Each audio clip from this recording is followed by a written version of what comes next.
Okay, here's how you can pose in your Roblox profile picture. Now this works in 2024. What we need to do is load up the Roblox application on our mobile phone. You can't do this on a PC.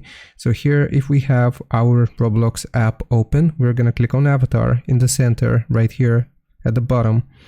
And then what we want to do is actually click on our profile picture above the sliders here. So where it says adjust clothing order, I'm just going to click on my profile picture right above it. And here you will see an option selecting emote to pose your avatar. So you can choose whichever emote you want to use. For your pose, I'll use shrug. And then after we have selected the pose, we're going to press on next. And here we can zoom out, and this is going to change. As you can see, we can rotate as well.